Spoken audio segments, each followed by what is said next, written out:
मुझे लगा जैसे हम दोनों आमने सामने खड़े खलाब में चक्कर काट रहे हैं और दरमियान में बच्चे का चेहरा भी आ जाता।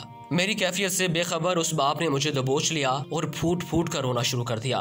वो कुछ कहने के बजाय मेरी थोड़ी को हाथ लगाता और उसे चूम लेता, जबकि मैं पत्थर का बुत बने उसकी गिरफ्त में था कि अचानक मुझे झटका लगा और मेरी चीख निकल गई। मैं उस बच्चे के बाप को सख्ती के साथ सीने से लगाए यूं रो रहा था गोया उसका नहीं बल्कि मेरा बच्चा मर गया है।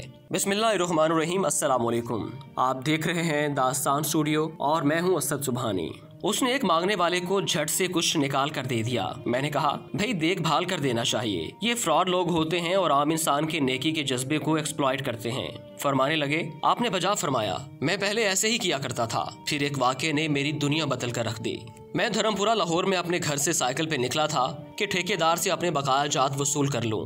मैं स्टील फिक्सर था और एक कोठी के लेंटर के पैसे बाकी थे, मगर ठेकेदार आज कल पर टरखा रहा था। मैं साइकिल पर जा रहा था कि एक शख्स अपना बच्चा फुटपाथ के किनारे लिटाए अस्पताल पहुंचाने के लिए टैक्सी का किराया मांगता फिर रहा था। वो कभी किसी पैदल का बाजू पकड़कर हाथ जोड़ देता, मेरा बच्चा बचा लें, मुझे टैक्सी का किराया दे दें, तो कभी मोटरसाइकिल वाले को हाथ देकर रोकता, कभी किसी कार वाले के पीछे भागता कि वो कार में उसके बच्चे को अस्पताल पहुंचा दे। कोई रुकता तो कोई ना रुकता, जो रुकता वो भी उसे घूर कर देखता और उसे डांट कर काम करके खाने की नसीहत करता और आगे निकल जाता। मैं जो साइकिल साइड पे रोके एक पाँव जमीन पर टेके उसका तमाशा देख रहा था, अचानक उसकी नजर मुझ पर पड़ी और उसने मेरी साइकिल का हैंडल पकड़ लिया। भाईजान, खुदा के लिए मेरे बच्चे की जिंदगी बचा लें, उसको सख्त बुखार है, आप नीचे उतर कर उसको देख लें तो आपको यकीन आ जाएगा, आप देंगे तो शायद किसी और को भी एतबार आ जाए।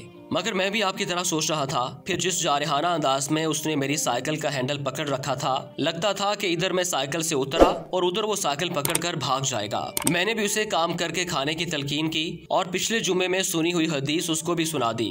अल कासिबु हबीबुल्लाह, कमा कर खाने वाला अल्लाह का दोस्त होता है, और अपना हैंडल छुड़वा कर बड़बड़ाता हुआ आगे चल पड़ा। हरामखोर हमें बेवकूफ समझते हैं। 2-3 घंटे के बाद जब मैं बकाया जात वसूल करके वापस आया तो वो अभी भी उसी जगह खड़ा मांग रहा था। बच्चे को अब वो सड़क के पास ले आया था और उसके चेहरे से कपड़ा भी उठा रखा था। वो धाड़े मार मार कर रो रहा था। अब वो बच्चे के कफन दफन के लिए मांग रहा था। मैंने साइकिल को रोककर पाँव नीचे टेका और मैयत के चेहरे की तरफ देखा। फूल की तरह मासूम बच्चा जिंदगी की बाजी हार गया था। मेरे रोंगटे खड़े हो गए। मैंने जेब में जो कुछ था बकाया जात समेत सब बगैर गिने निकाल कर बाहर फेंका और इससे पहले कि उसका बाप मेरी तरफ मुतवज्जे हो, साइकिल इतनी तेजी से चलाकर भागा गोया सारे लाहौर की बलाएं मेरे पीछे लगी हुई हों। मैं घर पहुंचा तो मेरा बुरा हाल था। थोड़ी देर के बाद मुझे बुखार ने आ घेरा। बुखार भी कुछ ऐसा था गोया मेरे सारे गुनाहों का कुफारा इसी बुखार से होना था। घर वाले मुझे अस्पताल लेकर निकलते और मैं मना कर देता। मुझे अस्पताल नहीं जाना था, मैं उसी बच्चे की तरह एड़ियां रगड़ रगड़ कर मरना चाहता था। 2-3 दिन के बाद बुखार का तो आराम आ गया, मगर मैं जहनी मरीज बन गया। मुझे लगता गोया मेरा अपना अकलौता बेटा जो तीसरी क्लास में पढ़ता था वो उस बच्चे के कफारे में मर जाएगा। मैंने बच्चे का स्कूल जाना बंद कर दिया। बीवी के बार बार इसरार के बावजूद मैं बच्चे को स्कूल तो क्या दरवाजा खोलने भी नहीं जाने देता था। 40 दिन गुजर गए थे और बच्चे का नाम स्कूल से कट गया था। बीवी ने अपने भाई से बात की जो दुबई में एक कंपनी में कैशियर था। उसने मुझे बाहर बुलाने के लिए पासपोर्ट बनाने को कहा, मगर एक तो मैं शनाख्ती कार्ड भी पैसों के साथ निकाल कर बच्चे की मैयत पर फेंक आया था, दूसरा मैं खुद भी बच्चे को अकेला छोड़कर बाहर नहीं जाना चाहता था। वो 40 दिन क़यामत के 40 दिन थे। 40वें दिन 10 बजे के लगभग हमारे घर का दरवाजा बजा।